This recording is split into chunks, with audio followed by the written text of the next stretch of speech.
Welcome to Auto Mundial, the weekly car news and reviews show. This time we're taking a look at Toyota's first dedicated EV, the intriguing BZ4X. We also have Audi's newly upgraded RS4, plus Honda's quirky new HR-V. We're also taking a look at Mercedes' electric 7-seater and a new aerodynamic concept car from Volkswagen. That is all coming up later in the show. First though, the news.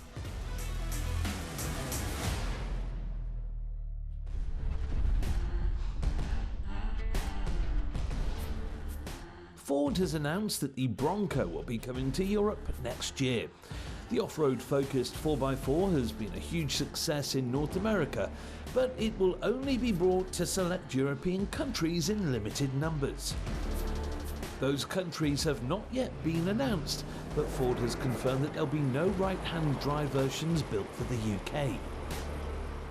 British buyers after Ford's Jeep Wrangler arrival can get their hands on a Bronco, but for now only through third-party importers.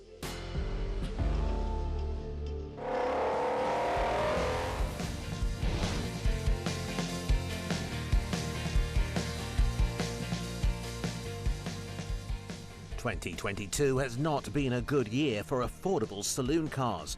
Ford has killed off the Mondeo, while Vauxhall has axed the Insignia from its lineup.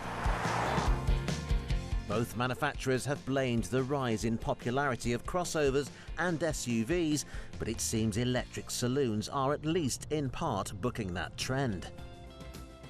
Tesla, Polestar, Mercedes and BMW all have four-door EVs on sale, and now Volkswagen is set to join the ranks with this, the ID Aero.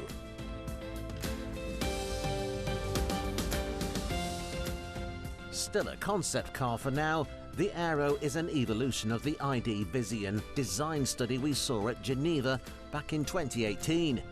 That car was clearly a long way from being production ready, but the Aero is expected to be in showrooms as soon as next year. The big saloon styling is in keeping with the rest of VW's ID range, with a low nose and curved roof for aerodynamics. While it isn't far off what we expect the production car to look like, there are still some swish concept car details. Naturally, it has massive wheels, and we're not sure the illuminated badge and patterned headlights will ever see the road. We hope the flush-fitting door handles do though. Not only do they look cool, but they help towards the Aero's impressive drag coefficient of 0.23. At the back, there's an in-vogue rear light bar and a subtle diffuser adding a hint of sportiness to the otherwise clean design. At almost 5 meters long, it's bigger than the cars we expect it to rival, the Tesla Model 3 and Polestar 2, but that should result in plenty of cabin space. The ID Aero's slippery shape should also mean it'll have a good range when it eventually goes on sale, first in China, with Europe and the Americas following later. And if that looks anything like this concept, it'll be one of the best looking EVs out there.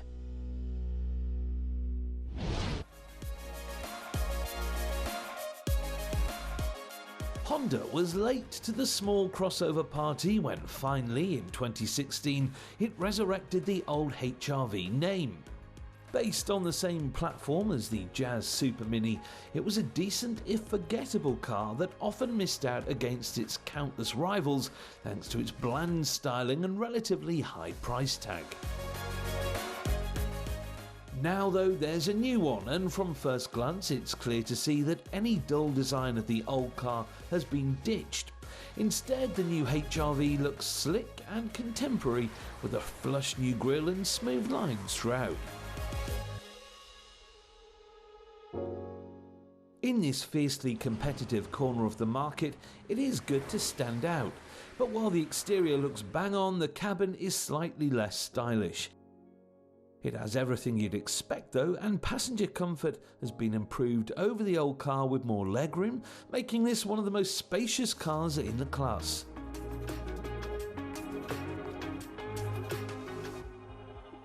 The The boot isn't the biggest at 319 litres, but the clever folding magic seats make up for it, allowing you to carry taller things.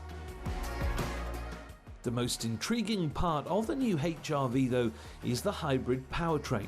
Under the bonnet sits a 1.5 litre petrol motor. Nothing unusual about that, but it's mostly used as a generator for the battery and electric motor. The HR-V drives for the most part like an electric car, with the petrol ICE engine assisting under acceleration for a combined 129 brake horsepower. It's a clever system that means the Honda is economical, although the extra batteries and tech mean it is still rather pricey, starting at more than £29,000.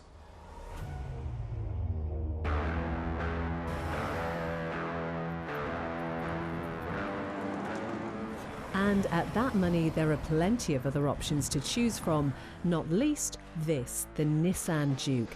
For HR-V money, you'll be looking at the very top spec Jukes, with entry-level cars still coming in at around 20 grand. A clear evolution of the old model, the new Juke continues the love it or hate it styling, with a strange front end and a chunkier rear. It certainly looks more modern, although we're not quite sold on the weird headlight arrangement. It seems like we are in the minority though, as the previous Juke was a huge sales success for Nissan, despite its even more peculiar face. In profile, the new Juke actually looks pretty good, with bold, exaggerated wheel arches and tapering roofline, giving it a sporty look.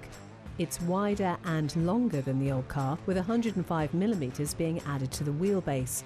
Despite that though, the new model is 35 kilos lighter, thanks to its Renault Capture platform and high-tension steel construction. The Juke is powered by a 1-litre turbocharged 3-cylinder petrol from the Micra, with either a 6-speed manual gearbox or a 7-speed dual-clutch automatic. Thanks to the extended wheelbase, there's now more interior space than before, both for knee and headroom, which is especially apparent in the back. Nissan has worked on the driving position too, making it feel more like a car than an SUV. It's bang up to date and features a bright 8-inch touchscreen infotainment system. Apple CarPlay and Android Auto are included, along with a very useful Wi-Fi hotspot. While it may do without a clever hybrid system like the Hondas, the Juke is still a versatile family crossover. And if you can do without big alloys and metallic paint, significantly cheaper than the HR-V. The Honda is an excellent crossover SUV, but like the old model, it seems destined to live in the shadows of Renault's, Volkswagens and Nissans.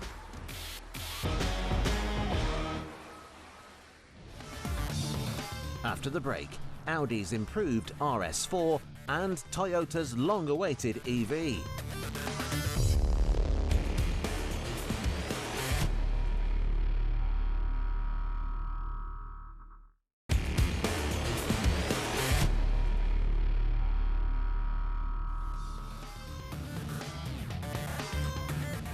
Coming up, the new electric Toyota, but first...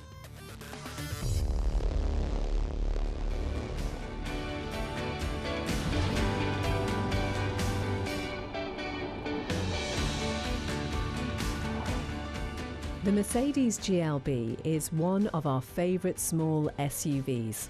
Rivaling the likes of the Discovery Sport and Tiguan Allspace, it's a practical family car with 7 seats and chunky styling.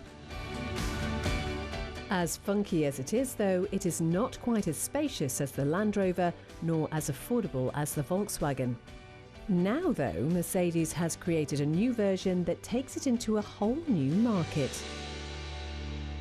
This is it, the new Mercedes EQB, essentially an electric version of the GLB.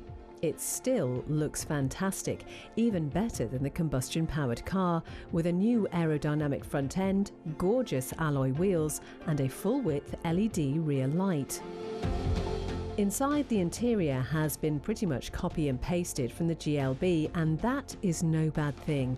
It comes with the fabulous widescreen infotainment system and digital instrument display.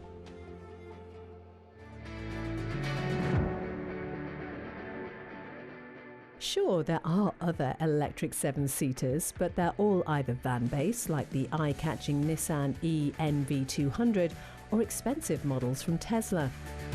The EQB is an altogether more stylish and luxurious alternative to the vans and more affordable than the Teslas, with prices starting at under £54,000. There are two powertrain options from launch, with up to 268 brake horsepower and all-wheel drive with the EQB 350-4MATIC, and that will get a WLTP range of 260 miles.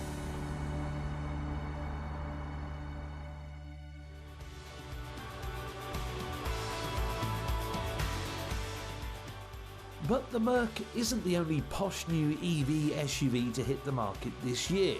This is the new Lexus UX 300e, the Japanese brand's first ever EV. And that may seem hard to believe at first.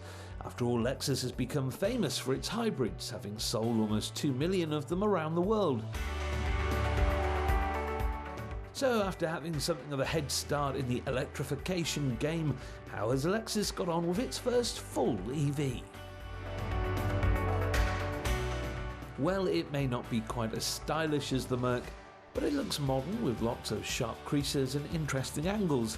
And it's a similar story inside, with a smart, well-equipped cabin that looks great, but somehow lacks the wow factor of the EQB. And it isn't just on the styling front where the UX loses out to the Mercedes.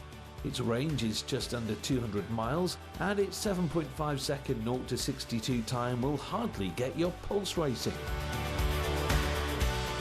Like all Lexus though, the UX 300e is exceptionally well built, and its classy conservative image will appeal to some more than the showy Mercedes.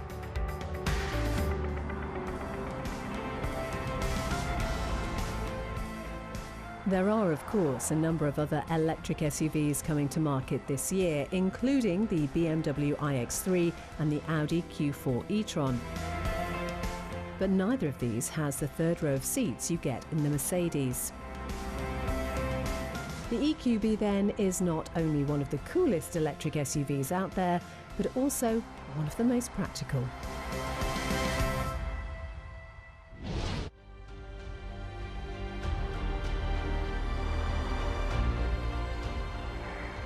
As we all know, Audi has long had a love affair with the fast estate.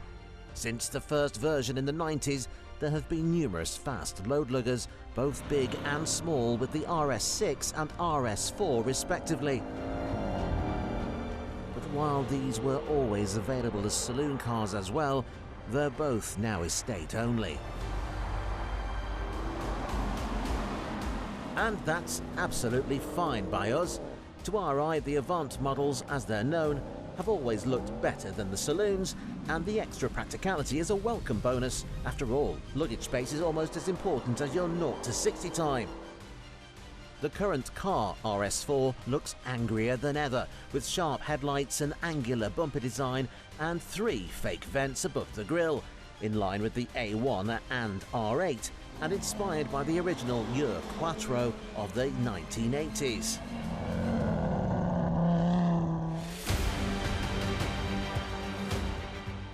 The arches have swelled, making it 30mm wider than a regular A4, meaning you really won't be mistaking it for the 2-litre diesel. Inside, it gets the lashings of carbon fibre and Alcantara, as well as the usual A4 luxuries.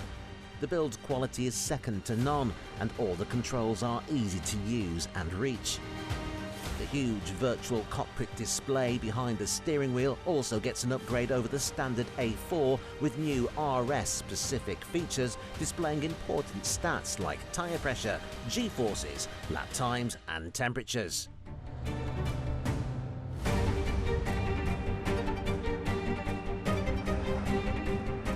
New for 2022 are the limited run Competition and Competition Plus packs. As well as some visual upgrades like more carbon fibre trim, these packs are mostly focused on the chassis. The regular competition pack gains some Pirelli Corsa P0 tyres, while the Competition Plus adds some sophisticated adjustable suspension that can lower the car by up to 20mm. Both versions also benefit from a new sports exhaust and less sound deadening, allowing you to really enjoy the sound. Under the bonnet, the engine remains untouched, with the 444 brake horsepower figure remaining the same as the standard RS4. Despite this, the 0 to 62 mph time has dropped to 3.9 seconds from 4.1, thanks to its increased grip and a slight reduction in weight. The RS4 Competition Plus, then, is surely the ultimate all-weather daily driver. We're still awaiting the new Mercedes C63, but with the new BMW M3 Touring now on sale, the AVANT certainly doesn't have the market to itself.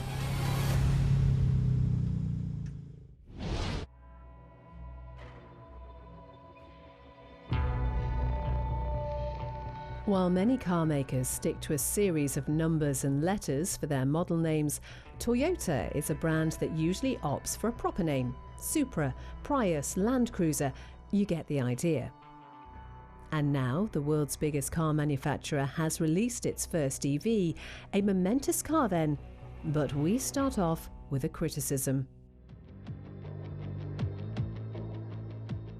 Unlike the cleverly named Igo or the famous Corolla, this new electric car is called the BZ4X. That's a lowercase b, capital Z, 4, lowercase x.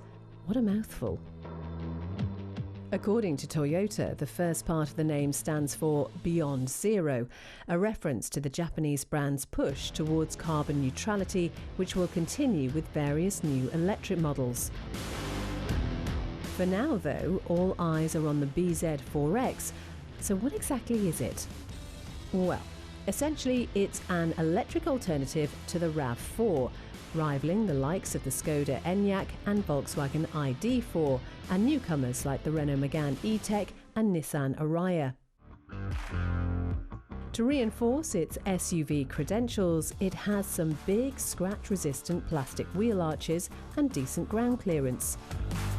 It's ever so slightly longer and wider than a RAV, but it has a lower roofline and longer wheelbase, with more rear legroom than its petrol-powered equivalent. It is a distinctive-looking car, especially at the back, where we find a steeply raked rear windscreen and full-width rear light bar. We're not sure it's a design that will get many pulses racing, but it does have some interesting details. Climb inside and the interior is immediately much more interesting to look at, with its slimline fabric-covered dashboard and eye-catching screens. The lack of a glove box is quite inconvenient, but there are plenty of spaces and an airy feeling throughout. There are lots of sustainable materials on show and vegan leather seats. The infotainment screen is 8 inches as standard, or 12 if you go for a higher trim level. The range kicks off with the entry-level Pure model. It starts at around £44,000, and for that you get front-wheel drive, 201 bhp and a 317-mile range. Next up is the £47,500 Motion. It gets the option of four-wheel drive, the same 71.4 kilowatt-hour battery and a slightly lower range. You do get some more kit, but we reckon you're better off saving some money and going for the Pure. Top-spec Vision models come loaded with extras, but the range takes a further hit and you don't get any more power. Performance isn't breathtaking, with the faster 4x4 model hitting 62 from rest in 6.9 seconds, but it's adequate for a family SUV. It even has some off-road credentials, with an all-wheel drive system developed by Subaru. However, as we've alluded to, there are plenty of options in this segment. Cars like the Volkswagen ID4. The styling is a little more conservative than the BZ4X's, with fewer angles and creases. The interior seems a little lackluster next to the modern look of the Toyotas, but it is well equipped with lots of bits borrowed from the ID3 hatchback. It's available with a 10-inch or optional 12-inch screen, ambient mood lighting and a very cool digital driver's display. It gets a selection of powertrains with either rear or all-wheel drive.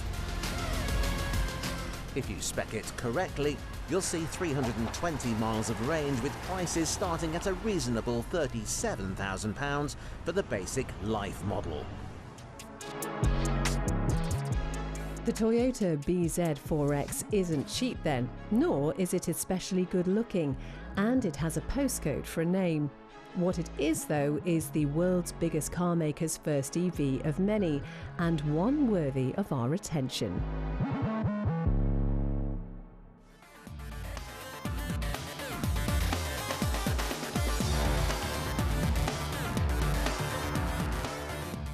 Join us again next week on Auto Mundial as we check out a very different sort of Toyota, the brand new GR86.